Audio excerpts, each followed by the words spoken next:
Good morning, students. In the last class, we have discussed about the Lal Bahadur Shastri's lesson.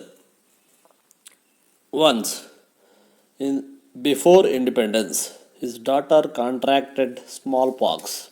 It was a dreadful killer in those days. At the time, Shastri was imprisoned. He sought permission to visit his daughter. The British government agreed to release him on parole for 15 days on condition that he should not participate in any political agitations. He refused to accept such conditions and wished to stay in prison. But eventually, the government agreed and released him without condition. He came back home, but unfortunately, his daughter died on the same day. After performing her funeral rites, he decided to return to prison, even when there were 4 days of parole left.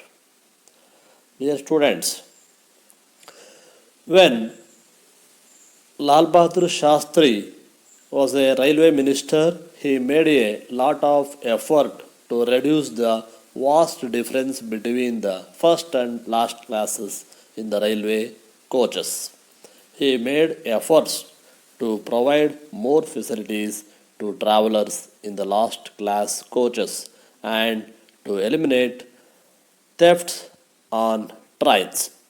ಮಕ್ಕಳೇ, ನಾವು ನಿನ್ನೆ ಕ್ಲಾಸಲ್ಲಿ ಯಾವುದ್ರ ಬಗ್ಗೆ ತಿಳ್ಕೊಂಡ್ವಿ ಅಂದರೆ, ಲಾಲ್ ಬಹದ್ದೂರ್ ಶಾಸ್ತ್ರಿಯವರು ಒಂದು ಸಾರಿ ಜೈಲಲ್ಲಿ ಇದ್ದಾಗ ಜೈಲು ವಾಸವನ್ನು ಮಾಡ್ತಿರ್ಬೇಕಾದ್ರೆ, ಅಂದರೆ ರಾಜಕೀಯ ಕೈದಿಯಾಗಿ ಸ್ವಾತಂತ್ರ್ಯ ಹೋರಾಟದಲ್ಲಿ ಭಾಗವಹಿಸಿದ್ರಿಂದ ಅವರು ಜೈಲಿಗೆ ಹಾಕಲ್ಪಟ್ಟಿದ್ದರು. ಅಂತಹ ಸಂದರ್ಭದಲ್ಲಿ ಏನಾಗುತ್ತಪ್ಪ ಅಂತಂದರೆ, ಸ್ವಾತಂತ್ರ್ಯಕ್ಕಿಂತ ಮೊದಲು ಅವರ ಮಗಳಿಗೆ ಸಿಡುಬು ರೋಗ ಬಂದುಬಿಟ್ಟು ತುಂಬ ಕಾಯಿಲೆ ಮಾರಣಾಂತಿಕವಾದಂತಹ ಕಾಯಿಲೆಯಿಂದ ಬಳಲ್ತಾ ಇರ್ತಾರೆ. ಆಗ ಅವ್ರಿಗೆ ಈ ಒಂದು ವಿಷಯ ಗೊತ್ತಾದ ಮೇಲೆ ಆ ಮಗಳನ್ನ ನೋಡೋಕ್ಕೋಸ್ಕರ ಈ ಜೈಲಲ್ಲಿ ಪೆರೋಲ್ ಅಂದರೆ ಒಂದು ತಾತ್ಕಾಲಿಕವಾಗಿ ಅವ್ರಿಗೆ ಅನುಮತಿ ಕೊಟ್ಟು ಬಿಡುಗಡೆಯನ್ನು ಮಾಡಿರ್ತಾರೆ, 15 ದಿವಸ 7 ದಿವಸ ಅಂತ. ಹಾಗೆ ಇವರಿಗೆ ಇವರು ಒಂದು ರೀತಿ ಪರ್ಮಿಷನ್ನ ಕೇಳ್ತಾರೆ, ಅನುಮತಿಯನ್ನು ಕೇಳ್ತಾರೆ, ಪೆರೋಲ್ ಕೊಡಿ ನನಗೆ ಅಂತ. ಆಗ ಬ್ರಿಟಿಷ್ ಗೌರ್ನಮೆಂಟ್ ಹೇಳುತ್ತೆ, ನೀವು ಪೆರೋಲ್ ಕೊಡ್ತೀವಿ, ಆದರೆ ನೀವು ಯಾವುದೇ ರೀತಿಯ ರಾಜಕೀಯ ಚಳವಳಿಗಳಲ್ಲಿ ಭಾಗವಹಿಸುವ ಹಾಗಿಲ್ಲ ಅಂತ ಕಂಡೀಷನ್ ಆಗುತ್ತೆ. ಹಾಗಾದರೆ ಅವಾಗ ಹೇಳ್ತಾರೆ ಇವರು, ಆ ಥರ ಕಂಡೀಷನ್ ಮಾಡಿ ನೀವು ಪೆರೋಲ್ ಕೊಡೋದ್ರೆ ನನಗೆ ಪೆರೋಲ್ ಬೇಡವೇ ಬೇಡ ಅಂಥೇಳಿ ಅದನ್ನು ನಿರಾಕರಿಸ್ತಾರೆ. ಆಗ ಬ್ರಿಟಿಷ್ ಅಧಿಕಾರಿಗಳು ಇವ್ರಿಗೆ ಯಾವುದೇ ಕಂಡೀಷನ್ ಇಲ್ಲದೇ ಪೆರೋಲನ್ನು ಕೊಡ್ತಾರೆ. ಆದರೆ ದುರದೃಷ್ಟವಶಾತ್ ಅವತ್ತೇ ಅವ್ರ ಮಗಳು ಮರಣವಂತರೇ. ಆನಂತರ ಅವರೆಲ್ಲ ಅವರ ಒಂದು ಶವ ಸಂಸ್ಕಾರದ ವಿಧಿವಿಧಾನಗಳನ್ನೆಲ್ಲ ಮುಗಿಸಿದಾಗ ಇನ್ನೂ 4-5 ದಿವಸ ಇರುತ್ತೆ ಅವರಿಗೆ ಜೈಲಿಗೆ ಹೋಗೋಕ್ಕೆ ಅವಕಾಶ, ಪರ್ಮಿಷನ್ ಇರುತ್ತೆ, ಅನುಮತಿ.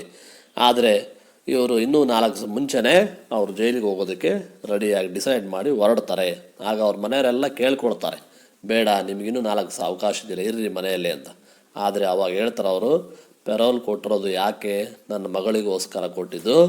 ಈಗ ನನ್ನ ಮಗಳೇ ಇಲ್ಲ ಅಂದಮೇಲೆ ಆ ಪೆರೋಲ್ ತಗೊಂಡು ನಾನು ಏನು ಮಾಡಲಿ, ಬೇಡ ಆ ಪೆರೋಲ್ ಬೇಡವೇ ಬೇಡ ಅಂಥೇಳಿ ಆವಾಗ ಅವರು ಆ ಪೆರೋಲ್ನು ಏನು ಕೊಟ್ಟಿದ್ರಲ್ಲ ಅದನ್ನು ಬದಿಗೆಟ್ಟಿ ಅವರೆಲ್ಲ ವಿರೋಧಿಸಿದ್ರು ಕೂಡ 4 ದಿವಸ ಮುಂಚೆನೇ ಜೈಲಿಗೆ ಹೋಗ್ತಾರೆ. ಅಂತಹ ಒಂದು ಪ್ರಾಮಾಣಿಕ ವ್ಯಕ್ತಿಯಾಗಿದ್ದರು ಲಾಲ್ ಬಹದ್ದೂರ್ ಶಾಸ್ತ್ರಿ ಅವರು.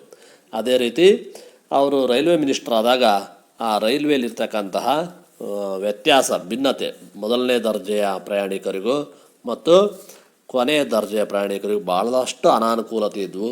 ಅವೆಲ್ಲವುಗಳನ್ನು ಹೋಗಲಾಡಿಸಿ ಮೂಲಭೂತ ಸೌಕರ್ಯಗಳನ್ನು ಕೊಡ್ತಾರೆ. ಯಾರಿಗೆ? ಕೊನೆಯ ಹಂತದಲ್ಲಿರ್ತಕ್ಕಂಥ ಒಂದೇ ಟ್ರೈನು, ಆದರೆ ಭಾಳಷ್ಟು ವ್ಯತ್ಯಾಸ ಇರುತ್ತೆ. ಆ ವ್ಯತ್ಯಾಸವನ್ನು ಸಂಪೂರ್ಣವಾಗಿ ತೆಗೆದುಹಾಕಿಬಿಟ್ಟು ಟ್ರೈನಲ್ಲೇ ಓನ್ಲಿ ಮೊದಲ ದರ್ಜೆ ಮತ್ತು 2ನೇ ದರ್ಜೆ ಅಂತ ಅಷ್ಟೇ ಮಾಡ್ತಾರೆ. ಅನೇಕ ಸೌಲಭ್ಯಗಳನ್ನು, ಲೈಟ್ ಕರೆಂಟ್ ವ್ಯವಸ್ಥೆ ಮತ್ತು ಎಲೆಕ್ಟ್ರಿಕಲ್ ಫ್ಯಾನ್ ವ್ಯವಸ್ಥೆ, ಕುಷನ್ ಸೀಟನ್ನು ಉತ್ತಮವಾಗಿ ಪಡಿಸ್ತಾರೆ. ಇವೆಲ್ಲವನ್ನು ಅತ್ಯುತ್ತಮವಾದ ಒಂದು ಸುಧಾರಣೆಯನ್ನು ಮಾಡ್ತಾರೆ. ಜೊತೆಗೆ ಆ ರೈಲಲ್ಲಿ ಭಾಳಷ್ಟು ಕಳ್ಳತನ ಆಗ್ತಿರ್ತವೆ, ಅವೆಲ್ಲವನ್ನು ಕೂಡ ಕಳ್ಳತನ ಆಗದಂತೆ ವ್ಯವಸ್ಥೆಯನ್ನು ಮಾಡಿದಂತಹ ಮಹಾನ್ ವ್ಯಕ್ತಿ ಲಾಲ್ ಬಹದ್ದೂರ್ ಶಾಸ್ತ್ರಿ. ನಿನ್ನೆ ಕ್ಲಾಸಲ್ಲಿ ನಾವು ಇಷ್ಟು ವಿಚಾರ ತಿಳ್ಕೊಂಡಿದ್ವಿ. Today we shall continue the same lesson. Okay children, let's start the today's class.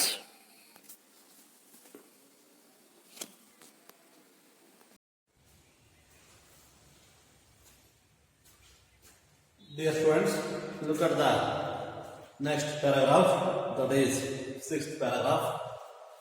In the yesterday class, what we have studied or what we have learned about the Lal Bahadur Shastri. Let's look at your sixth paragraph. Though Lal Bahadur Shastri was the Prime Minister, he lived a simple life. As the Railway Minister, he travelled by the second class. When he served as the Home Minister, he had no home of his own. After Arailur railway accident, he accepted moral responsibility and resigned from the cabinet. When there was scarcity of food in the country, he asked the people to eat less. He and his family members ate only one meal a day. Even as Prime Minister, he did not have a car of his own.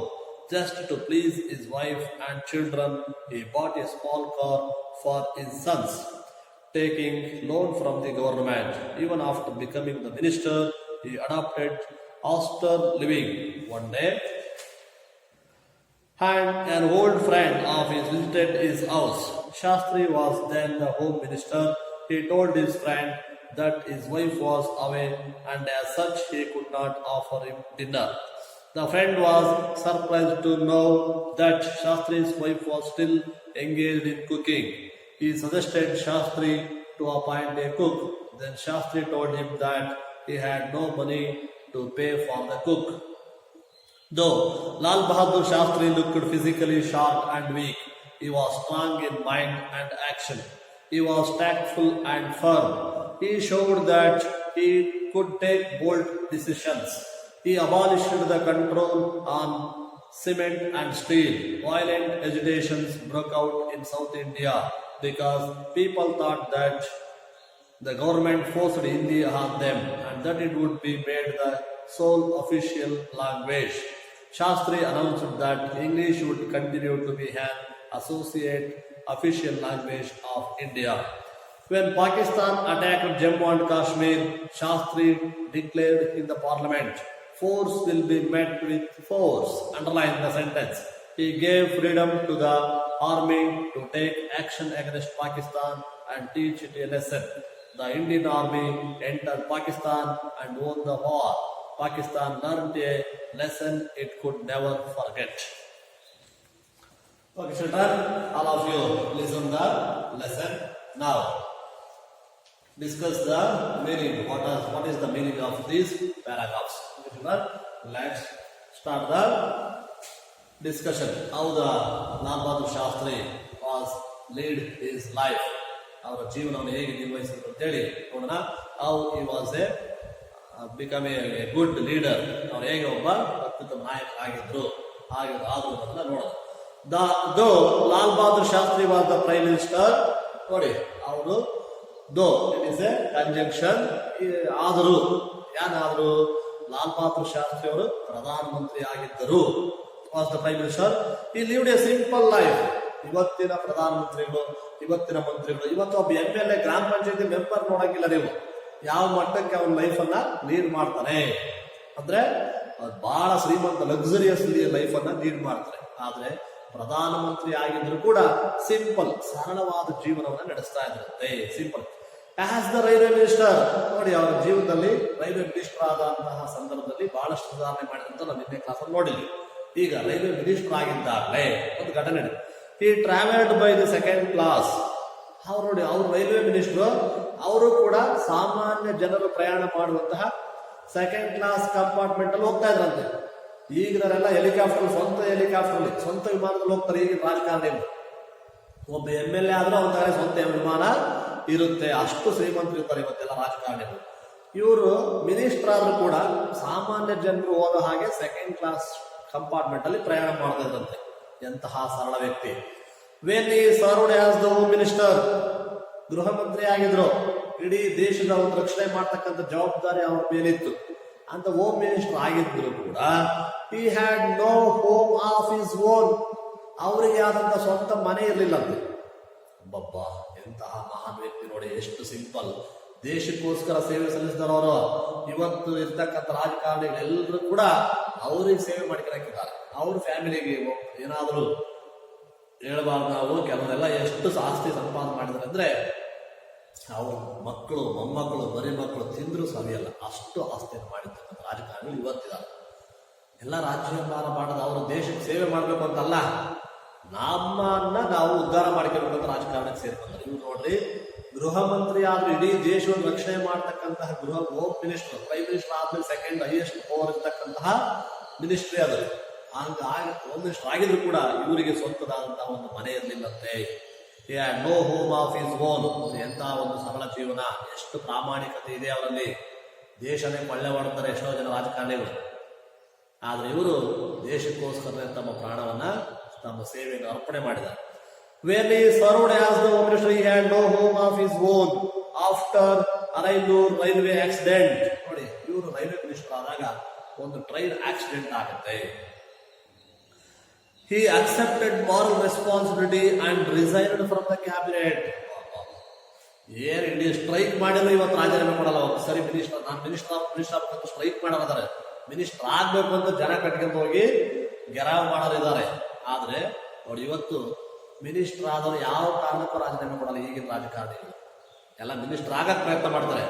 ಇವರು ಸಿಕ್ಕಿರೋ ಅಂತ ಮಿನಿಸ್ಟರ್ಗಿರಿನ ಇವರು railway ಮಂತ್ರಿ ಆದಾಗ ಒಂದು train accident ಆಯ್ತಂತೆ. ಅದಕ್ಕೆ train accident ಆಗಿದ್ರೆ ಅದರ ಜವಾಬ್ದಾರಿ, ಅದರ ಮಂತ್ರಿ ಆಗಿರ್ತಕ್ಕಂಥದ್ದು ನನ್ನ ಜವಾಬ್ದಾರಿ ಅಂತೇಳಿ ನೈತಿಕ ಜವಾಬ್ದಾರಿ, ನೈತಿಕ ಹೊಣೆಗಾರಿಕೆ ಇಟ್ಕೊಂಡು ಆ ರೈಲ್ವೆ ಮಂತ್ರಿ ಸ್ಥಾನಕ್ಕೆ ರಾಜೀನಾಮೆ ಕೊಟ್ಟರು.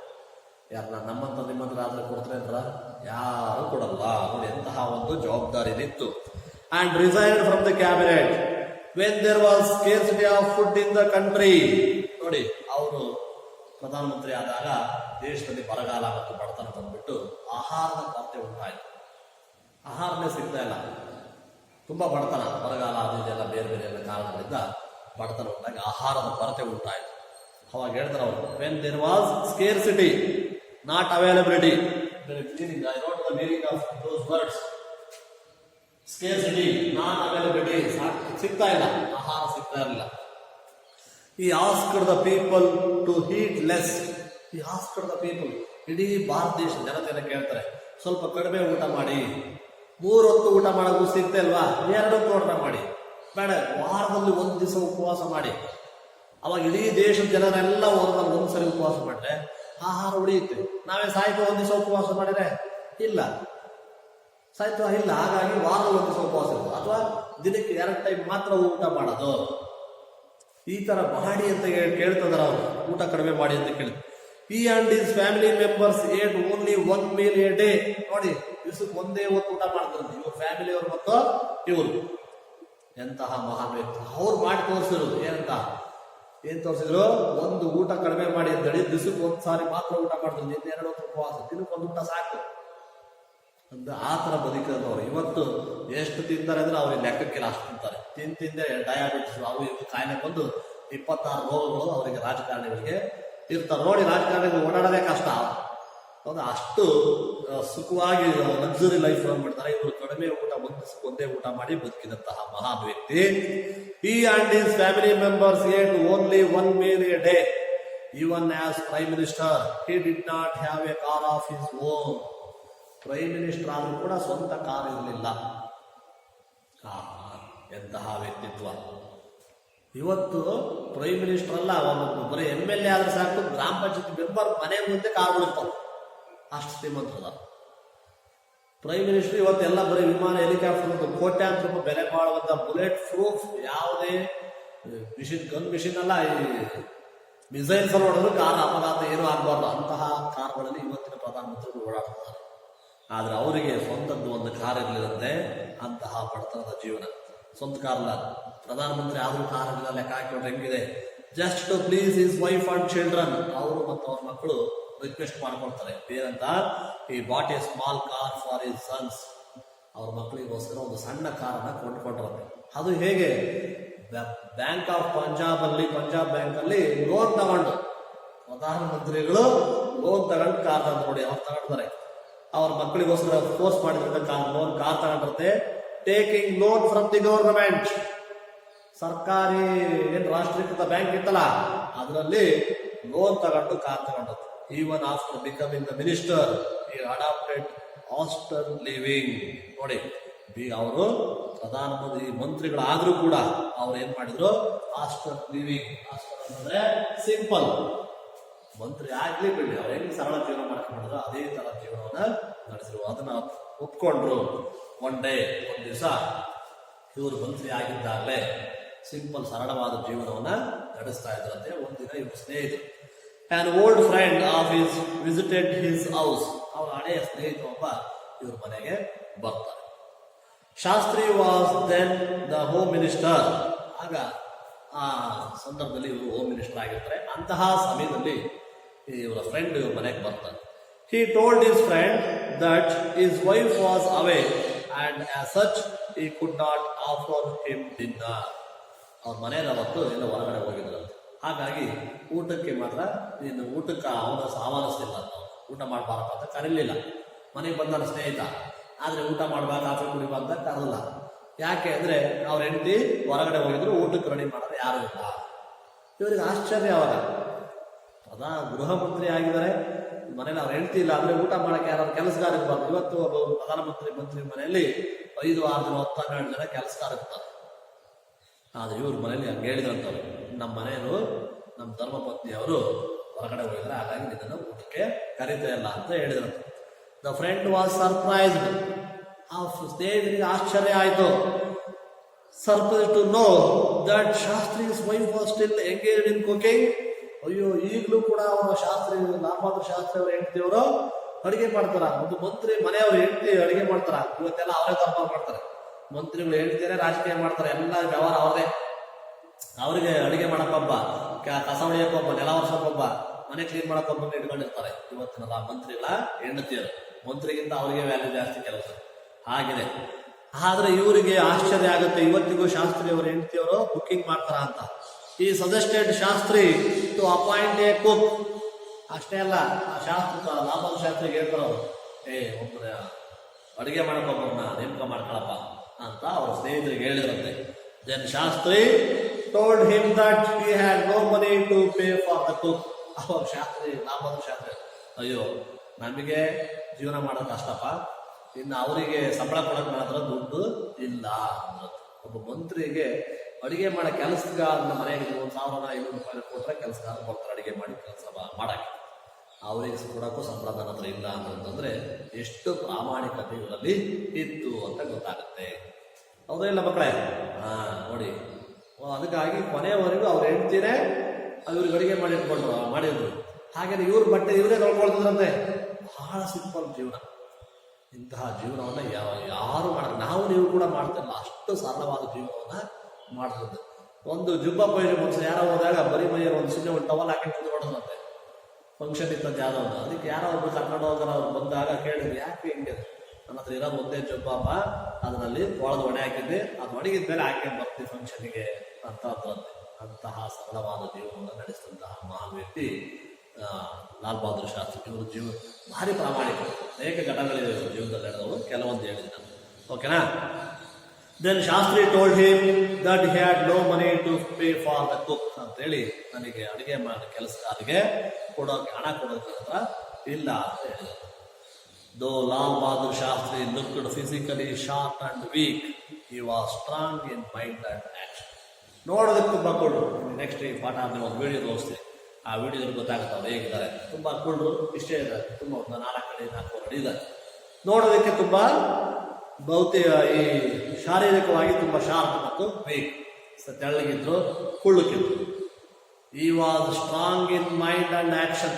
ಆದ್ರೆ ನಿರ್ಧಾರ ತಗೊಳ್ಳಲಿ ಇದರಲ್ಲಿ ಮಾತ್ರ ಭಾರಿ ಸ್ಟ್ರಾಂಗ್, ಬಲವಂತ. ಸ್ಟ್ರಾಂಗ್ ಅಂಡ್ ಆಕ್ಷನ್, ಏನಾದ್ರು ಕಾರ್ಯವನ್ನು ಮಾಡೋದ್ರಲ್ಲಿ ತುಂಬಾ ಸ್ಟ್ರಾಂಗ್ ಇದ್ರು. He was tactful and firm. He was tactful, very intelligent, ತುಂಬಾ ಬುದ್ಧಿವಂತ. And firm minded, there is no oscillation. ಅಂದ್ರೆ ಯಾವುದೇ ಆ ಕಡೆ ನಿರ್ಧಾರ ತಗೊಂಡ್ರೆ ಮುಗೀತು. ಒಂದು ಡಿಸಿಷನ್ ತಗೊಂಡ್ರ ಅದಕ್ಕೆ ಬದ್ಧವಾಗಿತ್ತು. ಆದರೆ ಇಲ್ಲಿ ಅಂದರೆ ಇವರು ಕುಳ್ಳುಕಿದ್ರು ಕೂಡ ಅಸಾಮಾನ್ಯರು. Tactful, very skilful, very brilliant, very intelligent and firm. He showed that he could take bold decisions. ಇದು ಗೊತ್ತಾಗಿದೆ ನಮಗೆ. ಅನೇಕ ಸಾರಿ ಕಷ್ಟ ಸಮಸ್ಯೆ ಬಂದಾಗ, ಕ್ರಿಟಿಕಲ್ ಪೊಸಿಷನ್ ಬಂದಾಗ ಅನೇಕ ರೀತಿಯ ಒಂದು ಸ್ಟ್ರಾಂಗ್ ಡಿಸಿಷನ್, ಒಂದು ಬಲವಾದಂತಹ ತೀರ್ಮಾನ, ಒಂದು ದೃಢ ನಿರ್ಧಾರವನ್ನು ಮಾಡಿ ಅವರು ತೀರ್ಮಾನವನ್ನು ಮಾಡಿದಾಗಿರೋದು ನಮಗೆ ಗೊತ್ತಾಗಿದೆ. ಏನಂತದ್ದು? ಈ ಅಬಾಲಿಷ್ಡ್ the control on cement and steel. ನೋಡಿ, ಈ ದೇಶದಲ್ಲಿ ಸಿಮೆಂಟ್ ಮತ್ತು ಕಬ್ಬಿಣವನ್ನ ಮಾರಾಟ ಮಾಡೋದ್ರ ಮೇಲೆ ಕಂಟ್ರೋಲ್ ಇತ್ತು, ಸರ್ಕಾರದ ನಿಯಂತ್ರಣ ಇತ್ತು. ಹಾಗಾಗಿ ಆ ನಿಯಂತ್ರಣ ಇದ್ದಾಗ ಅನೇಕ ಸರಿಯಾದ ರೀತಿಯಲ್ಲಿ ಸಪ್ಲೈನೇ ಆಗ್ತಿರ್ಲಿಲ್ಲ. ಕಟ್ಟಡ ಕಟ್ಟೋದಕ್ಕೆ, ಏನಾದ್ರು ಬಿಲ್ಡಿಂಗ್ ಕಟ್ಟೋದಕ್ಕೆ ಸಿಮೆಂಟ್ ಇಲ್ಲ, ಕಬ್ಬಿಣ ಇಲ್ಲ ಅಂತ ಹಂಗೆ ಅಲ್ಲೆಲ್ಲ ಸ್ಟಾಪ್ ಆಗಿರೋ ವರ್ಕ್ಗಳು, ಗೌರ್ಮೆಂಟ್ನವು ಪ್ರೈವೇಟ್ನವು. ಆವಾಗ ಇವ್ರು ಏನ್ ಮಾಡಿದ್ರು, ಕಬ್ಬಿಣ ಮತ್ತು ಸಿಮೆಂಟ್ ಉತ್ಪಾದನೆ ಮತ್ತು ಅವುಗಳ ಮಾರಾಟದ ಮೇಲೆ ಇದ್ದಂತ ಎಲ್ಲ ಕಂಟ್ರೋಲ್ಸ್, ನಿಯಂತ್ರಣವನ್ನ ಕ್ಯಾನ್ಸಲ್ ಮಾಡಿಬಿಟ್ಟು ಎಷ್ಟು ಬೇಕು ದುಡ್ಡು ಇದ್ದಂತ ತಗೊಂತಾರೆ, ಕಟ್ಟಿಸ್ತಾರೆ. ಅದನ್ನ ಬಹಳ ಸ್ಟ್ರಾಂಗ್ ಡಿಸಿಷನ್ ಇದು. ಬಹಳ ಜನ ಆಪೋಸ್ ಮಾಡ್ತಾರೆ, ಕಬ್ಬಿಣ ಮತ್ತು ಸಿಮೆಂಟ್ ಉತ್ಪಾದನೆ ಮಾಡಿ ಮಾರಾಟ ಮಾಡೋರು, ಅವ್ರಿಗೇನೋ ನಮಗೆ ಲಾಭ ಕಡಿಮೆ ಆಗುತ್ತೆ ಅಂತ. ಆದ್ರೆ ಇವರು ಸ್ಟ್ರಾಂಗ್ ಡಿಸಿಷನ್ ತಗೊಂಡ್ರು. ಇದು ಒಂದ್ಸರಿ ಗೊತ್ತಾಗುತ್ತೆ ಎಂತ ಸ್ಟ್ರಾಂಗ್ ಡಿಸಿಷನ್ ತಗೊಂಡ್ರು. Violent agitations broke out in south India. ನೋಡಿ, ಹಿಂಸಾತ್ಮಕ ಚಳುವಳಿಯನ್ನು ತಡೆಗಟ್ಟಿದ್ರು. ಯಾವ ತರ? Violent agitations broke out in south India. ದಕ್ಷಿಣ ಭಾರತದಲ್ಲಿ ನಡೆದಂತಹ ಭಾಷೆ ಅಂದ್ರೆ ಹಿಂದಿ ಭಾಷೆಯನ್ನು ನಮ್ಮ ಮೇಲೆ ಒತ್ತಾಯಪೂರ್ವಕವಾಗಿ ಏರ್ತಾ ಇದ್ರೆ ಅಂತ ಸ್ಟ್ರೈಕ್ ಮಾಡಿದ್ರು. ಆಗ ಅವುಗಳನ್ನ ಸ್ಟ್ರಾಂಗ್ ಆಗಿ ಡಿಸಿಷನ್ ತಗೊಂಡು ಹೇಳಿದ್ರು. ಏನಂದ್ರೆ, because people thought that the government forced Hindi on them and that it would be made the sole official language. ಹಿಂದಿಯನ್ನ ರಾಷ್ಟ್ರ ಆಡಳಿತಾತ್ಮಕ ಭಾಷೆಯನ್ನ ಆಗಿ ಮಾಡಿ ನಮ್ಮ ಮೇಲೆ ಫೋರ್ಸ್ ಮಾಡ್ತಾ ಇದೆ ಅಂತ ಹೇಳಿ ದಕ್ಷಿಣ ಭಾಗ, ತಮಿಳುನಾಡು, ಹೈದರಾಬಾದ್, ಕರ್ನಾಟಕ, ಕೇರಳ ಇವೆಲ್ಲ ಅಪೋಸ್ ಮಾಡಿದ್ರು ಜನ. ಆಗ ಇವ್ರು ಹೇಳಿದ್ರು ಒಂದೇ ಮಾತಲ್ಲಿ, ಅದನ್ನು ಕೂಡ ಬಹಳ ಸಿಂಪಲ್ ಆಗಿ ದೃಢವಾಗಿ ನಿರ್ಧಾರವನ್ನು ಮಾಡಿ ಹೇಳ್ತಾರೆ. Shastri announced that English would continue to be an associate official language of India. ಅವಾಗ ಹಿಂದಿ ಅಷ್ಟೇ ಅಲ್ಲ, ಇಂಗ್ಲಿಷ್ ಕಂಟಿನ್ಯೂ ಆಗುತ್ತೆ, ಇನ್ನೂ ಮುಂದುವರಿಯುತ್ತೆ. ಅದು ಸಹಾಯಕ ಕಚೇರಿ ಭಾಷೆಯಾಗಿ, ಆಡಳಿತ ಭಾಷೆಯಾಗಿ ಮುಂದುವರಿಯುತ್ತೆ. ನಿಮಗೆ ಹಿಂದಿ ಆಗಲಿಲ್ಲ ಅಂದ್ರೆ ಇಂಗ್ಲಿಷಲ್ಲೂ ಕೂಡ ನೀವು ವ್ಯವಹಾರವನ್ನು ಮಾಡ್ಬೋದು, ಪತ್ರ ವ್ಯವಹಾರ ಮಾಡ್ಬೋದು ಅಂತೇಳಿ ಅನೌನ್ಸ್ ಮಾಡಿದ್ರು. ಹಂಗೆ ಮಾಡಿದ ತಕ್ಷಣ ಏನು ವೈಲೆಂಟ್ ಆಗಿ ಸ್ಟ್ರೈಕ್ ನಡೀತಾ ಇರ್ತಲ್ಲ, ಹಿಂಸಾತ್ಮಕ ಹೋರಾಟ ಸಡನ್ ಆಗಿ ಸ್ಟಾಪ್ ಆಗ್ಬೋದು. ಅಂದ್ರೆ ಅಷ್ಟು ಬೋಲ್ಡ್ ಡಿಸಿಷನ್ಸ್ ಅನ್ನ ಅವರು ತಗೊಳ್ತಾ ಇದ್ರು. ಮಕ್ಕಳೇ ನೋಡಿ, ಹೀಗೆ ನಿರ್ಧಾರ ತಗೊಳ್ಳೋದು ಮುಖ್ಯ. ಒಂದ್ಸಾರಿ ನಿರ್ಧಾರ ತಗೊಂಡ್ರೆ ಯೋಚನೆ ಮಾಡ್ತಾರೆ ಅಂದ್ರೆ ತುಂಬಾ ಪರ್ಫೆಕ್ಟ್ ಡಿಸಿಷನ್ ಅನ್ನು ಅವರು ತಗೊಂಡಂತಹ ವ್ಯಕ್ತಿತ್ವ ಅವರಲ್ಲಿ ಇತ್ತು. When Pakistan attacked Jammu and Kashmir, this was the great achievement. ಇದು ತುಂಬಾ ದೊಡ್ಡ ಸಾಧನೆ ಅವರು. When Pakistan attacked Jammu and Kashmir, ಇವ್ರ ಪೀರಿಯಡ್ ಅಲ್ಲಿ 1965 ಅಲ್ಲಿ ಜಮ್ಮು ಕಾಶ್ಮೀರದ ಮೇಲೆ ಪಾಕಿಸ್ತಾನ ಅಟ್ಯಾಕ್ ಮಾಡುತ್ತೆ, ಯುದ್ಧ ಮಾಡಿಬಿಡುತ್ತೆ. Shastri declared in the parliament, ಸಂಸತ್ನಲ್ಲಿ ಡಿಕ್ಲೇರ್ ಮಾಡ್ತಾರೆ, ಅನೌನ್ಸ್ ಮಾಡ್ತಾರೆ. ಇವರು ಪ್ರಧಾನಮಂತ್ರಿ ಆಗಿದ್ರ, ಎಲ್ಲ ಕ್ಯಾಬಿನೆಟ್ ಮಿನಿಸ್ಟರ್ ಮತ್ತೆ MLA MP ಮೀಟಿಂಗ್ ಕರೆದು ಅನೌನ್ಸ್ ಮಾಡಿದ್ರು. Force will be met with force. ಶಕ್ತಿಯಿಂದಲೇ ಏನು ಹೋಗಲಾಡಿಸ್ಬೇಕು, ಅದರಿಂದಲೇ ಎದುರಿಸಬೇಕು. ಬಲವನ್ನು ಬಲದಿಂದಲೇ ಎದುರಿಸಬೇಕು ಹೇಳಿದ್ರು ಅವರು. ಏನಂತ? ದ ಫೋರ್ಸ್ ಇದೆ ನೋಡಿ, force will be met with force. ಬಲವನ್ನು ಬಲದಿಂದಲೇ ಎದುರಿಸಬೇಕು ಅಂತೇಳಿ ಹೇಳಿದ್ರು. ಅಂದ್ರೆ ಅವ್ರಿಗೆ ಫೋರ್ಸ್ ಮಾಡ್ತಾರೆ, ನಮ್ಮ ಮೇಲೆ ಯುದ್ಧ ಮಾಡಿದ್ದಾರೆ, ನಾವು ಯುದ್ಧದಲ್ಲೇ ಗೆಲ್ಲಬೇಕು. ಅದ್ಬಿಟ್ಟು ನಾವು ಮಾತುಕತೆ ಮಾಡೋಣ, ಶಾಂತಿಯುತವಾಗಿ ಮಾತಾಡ್ಬೇಕು ಅಂದ್ರೆ ಅವ್ರು ನಮ್ಮ ಮೇಲೆ ಬಂದು ಕೂತ್ಕೊಳ್ತಾರೆ. ಅದಕ್ಕೆ ಅವರು ಬಲವನ್ನು ಬಲದಿಂದಲೇ ಹೋಗಲಾಡಿಸಬೇಕು ಅಂತೇಳಿ ಹೇಳಿದರು. He gave freedom to the army to take action against Pakistan and teach a lesson. Military freedom ಕೊಟ್ಬಿಟ್ಟು ನಿಮಗೆ ಇಷ್ಟ ಬಂದು ನಿಮಗೆ ಹೆಂಗ್ ಬೇಕಾದ ಯುದ್ಧವನ್ನ ಮಾಡಿ, ಯಾವುದೇ ಕಂಟ್ರೋಲ್ ಇಲ್ಲ, ನಮ್ಮನ್ನು ಕೇಳಬೇಕು, ನಮ್ಮ ಡಿಸಿಷನ್ ಕಾಯ್ಬೇಕು ಅಂತೇಳಿ ಇಲ್ಲೇ ಇಲ್ಲ. He gave full freedom to the Indian army. ಸಂಪೂರ್ಣ ಸ್ವಾತಂತ್ರ್ಯ ಇಂಡಿಯಾದ ಭಾರತೀಯ ಸೇನೆ ಕೊಟ್ಟುಬಿಟ್ಟು ಫ್ರೀಡಮ್ ಕೊಟ್ಟ ತಕ್ಷಣ Indian army was attack on the Pakistan's military ಮೇಲೆ ಅಟ್ಯಾಕ್ ಮಾಡಿಬಿಟ್ಟು ಆ್ಯಂಡ್ ಟೀಚ್ ಎ ಲೆಸನ್, ಸರಿಯಾಗಿ ಪಾಠ ಕಲಿಸ್ರು ಅವರಿಗೆ ಅಂತೇಳಿ. ಇಷ್ಟು ಸಿಕ್ಕಿದ್ದೆ ತಡ ಇಂಡಿಯನ್ ಆರ್ಮಿ ನುಗ್ಗಿ ಪೂರ್ತಿ ಪಾಕಿಸ್ತಾನದ ಇದುವರೆಗೂ ರಾಜಧಾನಿವರೆಗೂ ನಮ್ಮ ಭಾರತೀಯ ಸೇನೆ ಅವ್ರನ್ನ ಹಿಮ್ಮೆಟ್ಟಿಸ್ಕೊಂಡು ಹೋಯಿತು. ಅಂತಹ ಒಂದು ಮಹಾನ್ ಯುದ್ಧ, ಪಾಕಿಸ್ತಾನವನ್ನು ಯುದ್ಧದಲ್ಲಿ ಸೋಲಿಸಿ ಅವರು ಬಂಡಿ ಊರಿ ಇವ್ರ ಮುಂದೆ ಕೂತ್ಕೊಳ್ಳೋ ಹಾಗೆ ಮಾಡಿದ್ರು. ಅಂತಹ ಒಂದು ರೀತಿಯ ಹೋರಾಟ ಯುದ್ಧವನ್ನ ಮಾಡಿ ಬೇರೆ ದೇಶಗಳ ಆಪೋಸ್ ಮಾಡಿದ್ರು ಕೂಡ, ವಿದೇಶಗಳ ಆಪೋಸ್ ಮಾಡಿದ್ರು ಕೂಡ ಇವರು ಯುದ್ಧವನ್ನು ಮಾಡಿ ಗೆದ್ವಿ ಆ ಯುದ್ಧದಲ್ಲಿ. The Indian army entered Pakistan and won the Peshawar. ಪಾಕಿಸ್ತಾನದ ರಾಜಧಾನಿ ಪೇಶಾವರ್ವರೆಗೂ ದೇಶದ ಒಳಗಡೆ ನುಗ್ಗಿ ಹೊಡೆದು ನಮ್ಮ ಇಂಡಿಯಾದ ಆರ್ಮಿ ಹೊಡೆದ್ಬಿಟ್ಟು Pakistan and won the war, ಯುದ್ಧವನ್ನ ಜಯಗಳಿಸಿದ್ವಿ. ಅವ್ರು ಸೋತ್ವಿ ನಾವು ಅಂತೇಳಿ ಕೈ ಮೇಲೆತ್ತಿ ಕೈ ನಾವು ಹೋಗ್ಬಿಟ್ಟಿವಿ ಅಂತೇಳಿ ಒಪ್ಪಂದಕ್ಕೆ ರೆಡಿ ಆದರು. ತಾಷ್ಕೆಂಟ್ ಒಪ್ಪಂದ, ರಷ್ಯಾದಲ್ಲಿ ಒಂದು ಒಪ್ಪಂದ ಮಾಡಿಕೊಳ್ಳೋದಕ್ಕೆ ರೆಡಿ ಆದರು. Pakistan learned A lesson it could never forget. Pakistan ಒಂದು ಪಾಠವನ್ನು ಕಲಿತು ಇದನ್ನ ಎಂದೂ ಕೂಡ ಮರೆಯುವಾಗಿಲ್ಲ. ಪಾಕಿಸ್ತಾನದವರು ಮರೆಯುವಾಗಿಲ್ಲ, ನಾವು ಕೂಡ ಮರೆಯುವಾಗಿಲ್ಲ. ಅಂತಹ ಒಂದು ಘಟನೆ ಇವರ ಜೀವನದಲ್ಲಿ ಆಯಿತು. ಯಾರು ಪ್ರಧಾನಮಂತ್ರಿ ಆದಾಗ ಆ ತಾಷ್ಕೆಂಟ್ ಒಪ್ಪಂದವನ್ನ ಮಾಡ್ಕೊಳ್ಳೋಕೆ ಅಲ್ಲಿ ಹೋದಾಗ, ಇಲ್ಲಿಗೆ ರಷ್ಯಾಕ್ಕೆ ಹೋಗಿ ಆ ನಗರದಲ್ಲಿ ಒಪ್ಪಂದ ಆಗಬೇಕಾದ್ರೆ ಅವತ್ತು ರಾತ್ರಿ ಒಪ್ಪಂದ ಆದ ನಂತರ ಅವತ್ತು ರಾತ್ರಿ ಹೃದಯಾಘಾತವಾಗಿ 1966 ಜನವರಿ 11ರಂದು ಇವರು ಮರಣವನ್ನು ಹೊಂದುತ್ತಾರೆ. ಇದು ನಮ್ಮ ದೇಶಕ್ಕೆ ತುಂಬ ತುಂಬಲಾರದಂತಹ ನಷ್ಟ. ಮಕ್ಕಳೇ, ಅರ್ಥ ಆಗ್ತಿದೆಯಾ? ಅರ್ಥ ಆಯ್ತಿಲ್ಲ? ಓಕೆ. ತುಂಬ ಮಹಾನ್ ವ್ಯಕ್ತಿ. ಒಂದು 10-12 ವರ್ಷ ಮಾಡದೇ ಇರುವಂಥ ಸಾಧನೆಯನ್ನ 1.5-2 ವರ್ಷದ ಸಾಧನೆ ಪ್ರಧಾನಮಂತ್ರಿಯಾಗಿ ಮಹಾನ್ ಸಾಧನೆ ಮಾಡಿದಂತಹ ಮಹಾನ್ ವ್ಯಕ್ತಿ ಯಾರು? ಲಾಲ್ ಬಹದ್ದೂರ್ ಶಾಸ್ತ್ರಿ ಅವರು.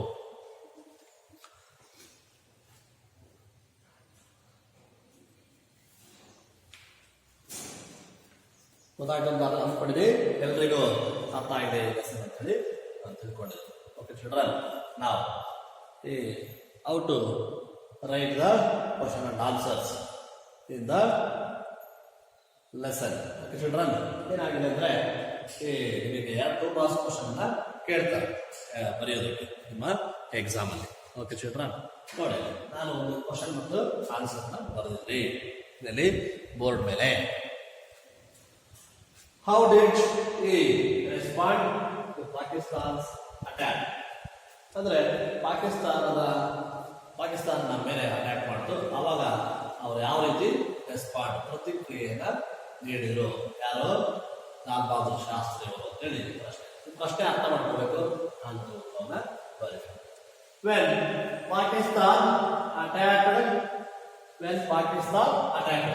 ಯಾವಾಗ ಪಾಕಿಸ್ತಾನ ಅಟ್ಯಾಕ್ ಮಾಡ್ತೋ, Shastri declare in the parliament ಅಲ್ಲಿ ಡಿಕ್ಲೇರ್ ಮಾಡ್ತಾರೆ. ಏನಂತ?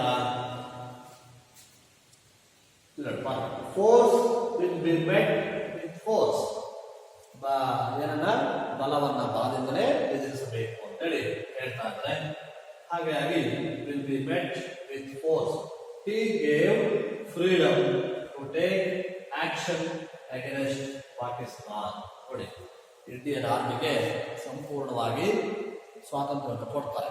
ಕೊಟ್ಬಿಟ್ಟು ಯಾವುದೇ ರೀತಿಯ ಒಂದು ಆಕ್ಷನ್ ಅನ್ನು ನೀವು ತಗೋಬಹುದು against Pakistan and teaching lesson. ಅಷ್ಟೇ ಅಲ್ಲ, ಅವರಿಗೆ ಲೆಸನ್ ಅನ್ನ ಸರಿಯಾದ ಪಾಠವನ್ನು ಕಲಿಸಿ ಅಂತ ಹೇಳ್ತಾರೆ. The Indian army own the war. This was the response of Shastri. ಇದು ಅವ್ರು ಕೊಟ್ಟಂತಹ ರೆಸ್ಪಾನ್ಸ್. ಯಾವ ರೀತಿ ರೆಸ್ಪಾನ್ಸ್ ಮಾಡಿದ್ರು ನೋಡಿ, ಯಾರು? ಲಾಲ್ ಬಹದ್ದೂರ್ ಶಾಸ್ತ್ರಿ ಅವರು ಈ ರೀತಿಯ ಒಂದು ರೆಸ್ಪಾನ್ಸ್ ಅನ್ನು ಮಾಡ್ತಾರೆ. ಅಂದ್ರೆ ಅವರ ಪ್ರತಿಕ್ರಿಯೆಯನ್ನ ಕೊಟ್ಟರು ಯಾರಿಗೆ? ಪಾಕಿಸ್ತಾನ. ಹಾಗಾಗಿ ಭಾರತ ಪಾಕಿಸ್ತಾನದ ಯುದ್ಧದ ಮೇಲೆ ಯುದ್ಧವನ್ನು ಮಾಡಿ ಜಯವನ್ನ ಗಳಿಸೋಕೆ ಸಾಧ್ಯತೆ ಆಯಿತು. ಅರ್ಥ ಆಗಿದೆಯಾ? ಎಲ್ಲರಿಗೂ ಅರ್ಥ ಆಗಿದೆಯಾ? ಅರ್ಥ ಆಗಿದೆ ಅಂತ ಅಂದ್ಕೊಂಡಿದ್ರಿ. ಓಕೆನಾ? ಈಗ ನಾವು ಇನ್ನೊಂದು 2 ಪ್ರಶ್ನೆಯನ್ನು ಕೊಡ್ತೀನಿ, ಸರಿನಾ? ನೀವು ಆ ಒಂದು ಕ್ವಶನ್ಗೆ, ಅದರಲ್ಲಿ ಒಂದು ಪ್ರಶ್ನೆಗೆ ನೀವು ಓದ್ಬಿಟ್ಟು ಆನ್ಸರ್ನ ಬರೀರಿ. Okay children, the question.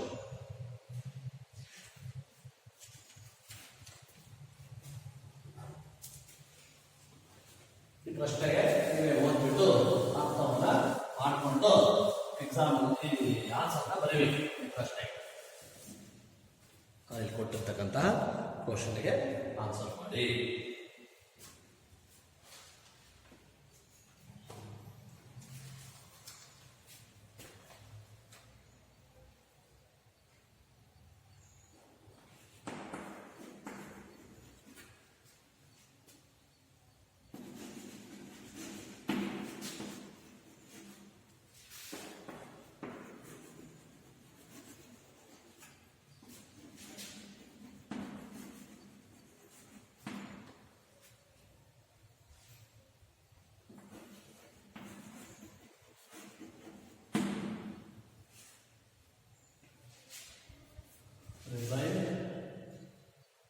is post.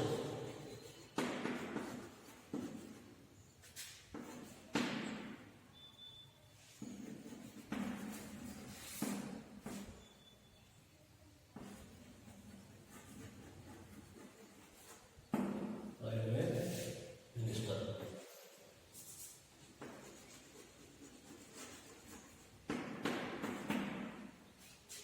What was the reason?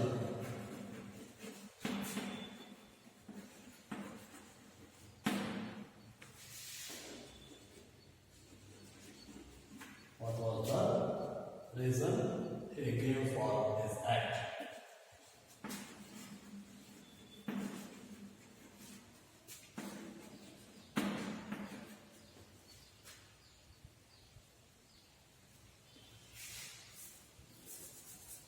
For this act.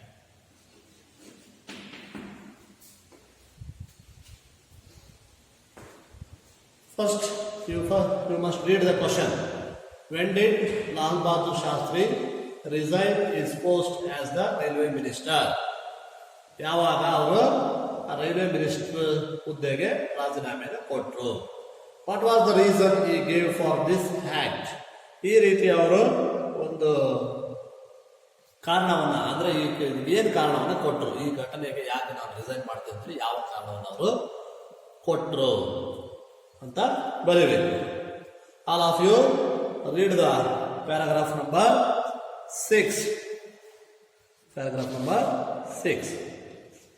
In this 6th paragraph, you must find out the answer for this question. Okay, children. Write down the answer. All of you write the answer in your notebook. Ready? Okay. ಎಲ್ಲರೂ ಬರೀರಿ. ನೀವು ಬರ್ದಾದ್ಮೇಲೆ ನಾನು answer read ಮಾಡ್ತೀನಿ. ಅದು ಸರಿ ಇದೆಯೋ ತಪ್ಪಿದೆಯೋ ಅಂತ ನೀವು ಬರೆದಿರೋ ಆನ್ಸರ್ಗೆ ಚೆಕ್ ಮಾಡ್ಕೊಳ್ಳಿ. Okay children, all of you, I think all of you write your answer. ನಾವು check your answer. The answer is whether the answer is right or wrong. If any mistakes in your answers, you must correct the answer. Okay, children, I read the answer.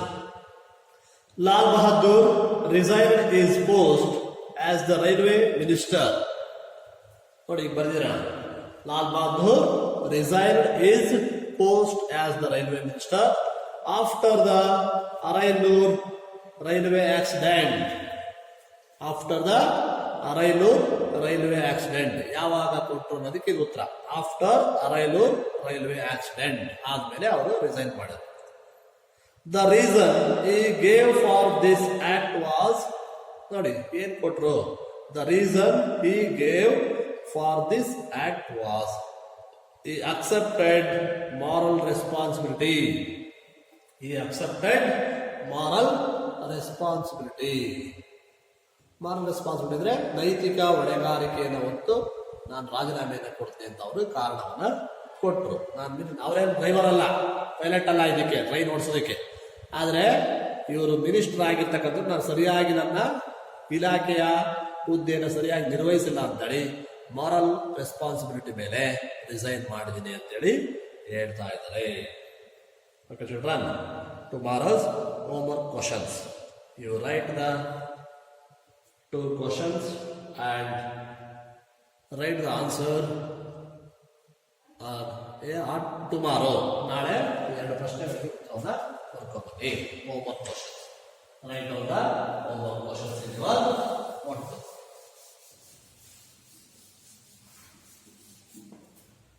Homework question ನ ಬರ್ಕೊಳ್ಳಿ.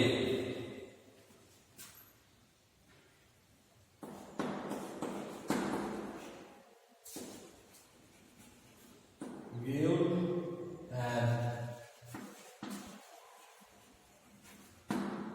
account of Lal Bahadur's education.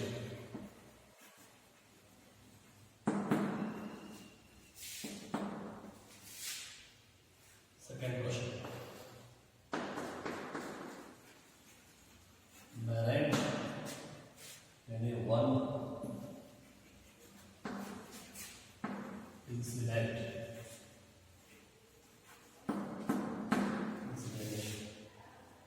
from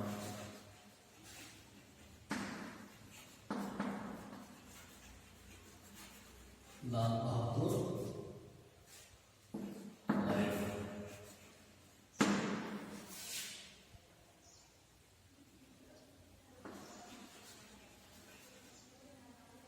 Which highlights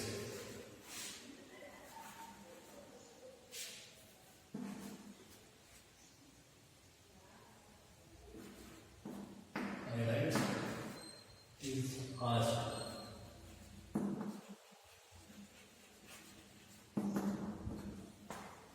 ಎರಡು ಕ್ವಶನ್ನ ಹೋಮ್ವರ್ಕ್ಗೆ ಬರ್ಕೊಂಡು ನಾಳೆ homework ಬರ್ಕೊಂಬನ್ನಿ. Okay children? Okay, thank you. Challenges in your stride and strive to make a journey of life exactly what you dream for. It was Lal Bahadur Shastri, the real son of India and godfather for the downtrodden society and poor people of India. He was the one and only Prime Minister of India who made no money and lead a simple life just like a common man. When he died, his wife had to pay the loan which he took for his car from the Punjab National Bank. It was the reality of life that touches every heart. Lal Bahadur Shastri was our second Prime Minister of India. He was born on 2nd October 1904. When his father Sharda Prasad died, at that time he was a child and his family had to pass through a life of poverty. It was very difficult to earn livelihood at that time. His mother used to work for him. Once there was a fair in his village and his mother was so poor that she could not arrange some money for Lal Bahadur Shastri so that he could see the fair in the village. But she borrowed some money from her neighbor. But Lal Bahadur Shastri refused to go to the fair because he did not want to go there at the cost of borrowed money. He had a deep self-respect for himself. He was a man of self-respect. Lal Bahadur Shastri had to cross a river to go to his school. He kept cloths and books on his head and crossed the river and went to his school. Once the boatman asked him to sit in his boat, but he refused that he would not sit in his boat because he had no money. But the boatman said that I'll not take money. But he said that his conscience doesn't allow him to sit in the boat without money. So we must salute such a great statesman of India who had a deep respect for himself. He was so poor in his childhood that he had no money. No money means no books. He used to go to school without book, and a teacher warned him again and again to bring the book. But he failed to bring the book because he had no money. Ultimately, he warned him and said, "You will not come to school if you don't have a book." He promised that he will bring the book tomorrow, and he took a book from his classmate, and during whole night he copied the book in his notebook and produced to the teacher next day. But the boy whom he took the book, he told the reality to the teacher. At that time, tears rolled over his cheeks and the teacher hugged Lal Bahadur Shastri. And it was a moment where the soul of a teacher and the soul of a boy met together when he became the Prime Minister of India. He had the notion, the basic idea of governance, as I see it, is to hold the society together so that I can develop and march toward the certain goals. Those who govern must see how the people react to the administration. Ultimately, the people are the final arbitrators, he used to say. He was such a great man, such a great personality, such a great Prime Minister of India. He was against the untouchability and poverty. He said India will have to hang down heads in shame. Even one person is left who is said in any way to be untouchable. So he wanted a equal society in India without discrimination on the basis of caste and religion. Along with being a prime minister and the common man, he was a noble father. His son Anil Shastri says that one day his father Lal Bahadur Shastri felt that he was not touching the feet of his elders properly, and he warned Anil that you have to touch the feet of elders in proper way. But Anil Shastri said that he was doing it properly, but at that time Lal Bahadur Shastri stood up and touched the feet of his son Anil Shastri and said that it was a manner to touch the feet. Lal Bahadur Shastri was a man down to the earth. Once again, I would like to recall the episode when he took the car on loan from Punjab National Bank. When he died, the loan was not paid, so the bank wanted the car back. Then his wife paid the loan from her pension. She was also a great lady. There is one more story of his life. His wife saw a wife of a clerk wearing a better sari than her, and she was living a lavish life. At that time, her wife desired to have a better. She went and purchased a shining sari. When her husband Lal Bahadur Shastri asked, "Where did you get the sari?" she told that she purchased it. Then he wrote a letter to the PMO to cut off his salary because he didn't want to lead a lavish life to his family. He used to send 40 rupees, 50 rupees to his wife and asked the government to make it 40, and 10 rupees were cut down. Lal Bahadur Shastri was always loyal to the duties which were given to him. Once, because of a railway accident, he resigned from the post of railway minister. Nowadays, no minister will be ready to resign his post. And when he became the Prime Minister of India, he said, "I tremble when I am reminded of the fact that I have to in charge of this country and parliament." When he kept Pakistan on his knees in the war against Pakistan in 1965. After that, he had to make a treaty that was Tashkand Treaty. And in that treaty, he had to give Haji Pir and Tithwal under the pressure. And when he took a phone at that night and called to his home, his wife didn't pick up the call. His elder daughter picked up the phone and he asked that your mother is not coming to pick up the phone. Why? His daughter said that she is not coming because you gave Haji Pir and Tithwal to the Pakistan. She is angry at you. He took his last breath on January 11, so bad 1966 and left the world. But his memories, his dedication to the duties and his devotion will always keep him in our remembrance, in our memories, and we must have respect to such a great man, Lal Bahadur Shastri. Jai Jawan, Jai Kisan.